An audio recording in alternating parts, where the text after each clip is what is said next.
परिवार रहने आया। वो लोग उस सोसाइटी में नए नए ही आए थे। उस परिवार में राहुल, सविता और उनका 10 साल का एक बेटा भाविक रहता था। जैसे ही भाविक सोसाइटी के गेट के बाहर तक पहुंचता है, तभी से ही अपने सवाल जवाब शुरू कर देता है।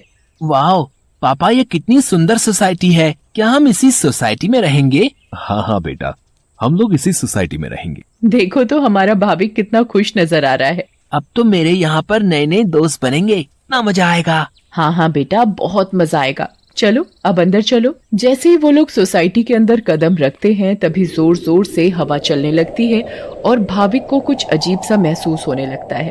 मम्मी देखो तो, हमारे आते ही ये कितनी जोरों से हवा चलने लगी है। मुझे कुछ अजीब सा भी लग रहा है। नहीं बेटा, ये बस तुम्हारा वहम होगा। बच्चा समझकर सविता भाविक की बात को नजरअंदाज कर देती है।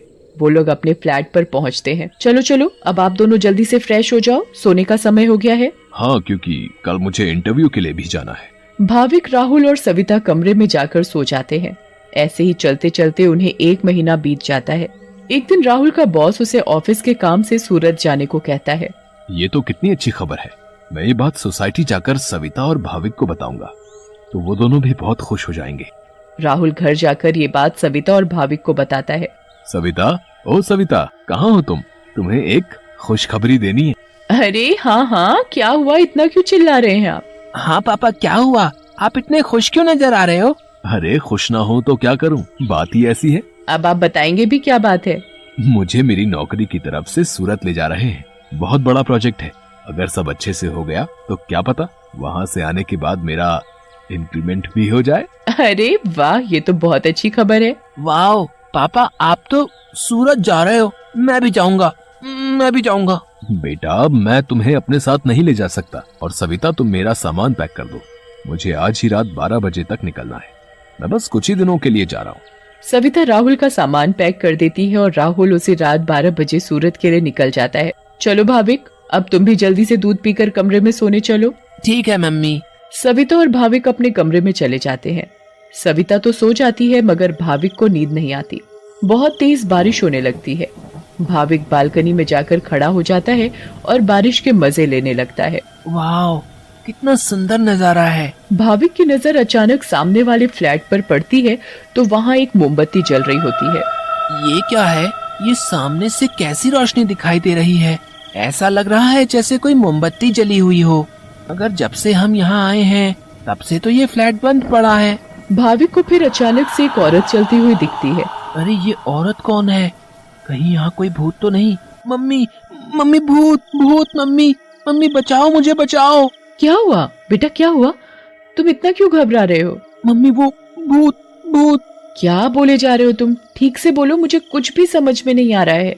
मम्मी, मुझे नींद नहीं आ रही थी तो मैं बालकनी में जाकर खड़ा हो गया और बारिश देखने लगा। तभी मैंने सामने के फ्लैट में जलती हुई मोमबत्ती देखी और एक औरत को देखा।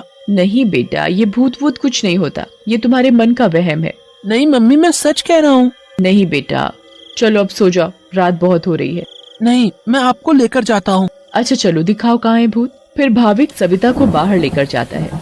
कहाँ है भूत? मुझे तो कहीं कोई नहीं दिख रहा। मम्मी देखो, वहाँ पर देखो, वो सामने वाले फ्लैट में। अरे बेटा, कुछ भी नहीं है वहाँ पर। नहीं मम्मी, मैं झूठ नहीं बोल रहा।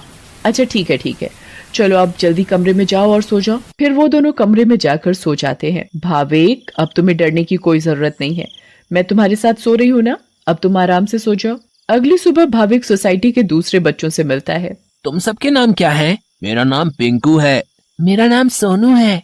और मेरा नाम गोली है। सारे बच्चे मिलकर पूरा दिन खूब मस्ती करते हैं। फिर रात में सारी औरतें सोसाइटी कंपाउंड में बातें करती हैं। तभी सविता रात की बात सारी औरतों को बताती है।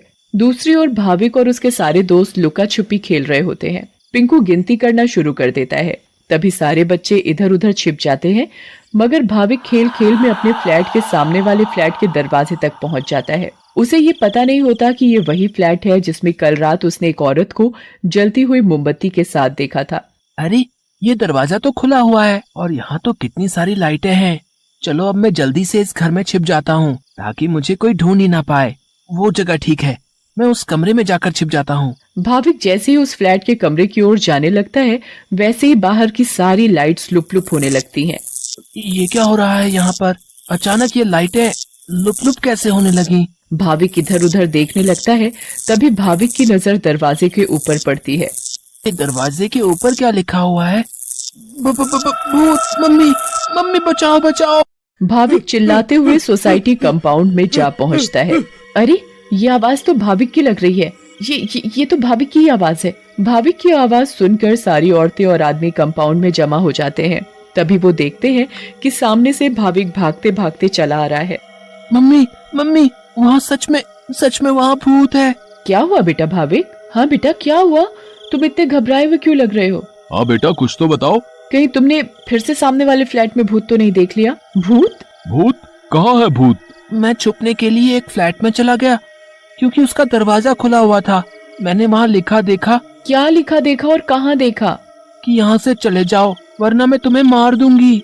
चलो बेटा, तुम हमें वहाँ लेकर चलो। हाँ, चलो अंकल, मैं आपको वहाँ लेकर चलता हूँ, आप खुद ही देख लेना। भाविक सभी लोगों को उस फ्लैट में लेकर जाता है। कहाँ लिखा है बेटा? अरे, यहीं तो लिखा था। चलो भाई, यहाँ तो कुछ भी नहीं है। बेटा भाविक, चलो अब चलो। सभी लोग भाविक को वहाँ से ले जाते हैं, मगर भाविक उस दरवाजे को देखते देखते चलता है। नहीं अंकल, मैं सच बोल रहा हूँ। हमें इस बच्चे की बात एक बार माननी चाहिए और आज रात मिलकर सोसाइटी पर नजर रखनी चाहिए। हाँ, आप सही बोल रहे हो। क्या पता ये सब सच हो। तो ये तय रहा कि आज रात हमारे पति सोसाइटी की देखभाल करेंगे। उस रात 3 आदमी सोसाइटी के गेट पर खड़े रहकर सोसाइटी की देखभाल कर रहे थे। मुझे जरा बाथरूम जाना है, मैं बस अभी जाकर आता हूँ। हाँ ठीक है, तुम होकर आओ। क्या हुआ जी? गुड्डू को बहुत डर लग रहा है और वो बोल रही है कि आप ही उसे सुलाएंगे, तो आप जरा ऊपर आकर उसे सुला जाएंगे। ठीक है, अभी आता हूँ। दूसरा आदमी पहले आदमी से बोलता है। मैं जरा अपनी बेटी को सुलाकर आता हूँ, उसे डर लग रहा है। अब सोसाइटी के दरवाजे पर सिर्फ रमेश यानी तीसरा आदमी ही बचता है। कहाँ रह गए ये दोनों? वो आदमी इधर उधर घूमता रहता है और अब उसे भी अकेले डर लगने लगता है। तभी उस आदमी को किसी औरत का साया दिखता है। उसके लंबे खुले हुए बाल और पायल की छम छम आवाज। चुड़ैल, बचाओ बचाओ, चुड़ैल। फिर अचानक वो चुड़ैल उसके सामने आ खड़ी होती है और आदमी बहुत तेज चिल्लाता है और वहीं बेहोश हो जाता है। अरे, ये चिल्लाने की आवाज किसकी आई? हाँ, आवाज तो मुझे भी आई। चलो चलकर देखते हैं। सारे सोसाइटी वाले अपनी बालकनी में आ जाते हैं तो वो क्या देखते हैं कि वहाँ रमेश बेहोश पड़ा हुआ था। ये आवाज कैसी आई थी? फिर सोसाइटी वाले नीचे आ जाते हैं तो वो वहाँ पर रमेश को जमीन पर पड़ा हुआ देखते हैं। सब जल्दी से नीचे आते हैं। सविता और भाविक भी नीचे आ जाते हैं। अरे, कोई इन्हें होश में लाओ। उठिए भाई साहब, उठिए। फिर कुछ ही देर में रमेश को होश आता है और वो सारी बात सोसाइटी वालों को बताता है जो उसके साथ कुछ देर पहले हुई थी। तभी सोसाइटी में अजीब सी आवाजें आने लगती हैं। मम्मी, देखा ना, मैंने बोला था ना कि भूत है। हाँ बेटा, तुम सही कह रहे थे। तभी सोसाइटी के बीचों बीच धुआं उठने लगता है और वहाँ वो चुड़ैल आ जाती है। कौन हो तुम और क्यों हमें इतने दिनों से परेशान किया हुआ है? हाँ, बताओ, क्यों तुमने इतने दिनों से इन लोगों को परेशान किया हुआ है? हम भी तो इसी सोसाइटी में रहते हैं। तुमने कभी हमें तो परेशान नहीं किया, तो इन लोगों को ही क्यों? हाँ, बोलो बोलो। तुम्हारी वजह से मैं कितना डर गई थी। बताती हूँ, सब बताती हूँ। कई सालों पहले जब मेरी शादी हुई तो मैं और मेरे पति रवि सविता के सामने वाले फ्लैट में रहने आए। हम बहुत खुश थे, पर अचानक मेरी माँ की तबीयत खराब होने की वजह से मुझे कुछ दिन के लिए यहाँ जाना पड़ा। और तभी सविता के फ्लैट में एक बहुत सुंदर लड़की रहने आई। रवि उस लड़की को पसंद करने लगे थे और वो लड़की भी। उस लड़की को ये बात नहीं पता थी कि रवि शादीशुदा है।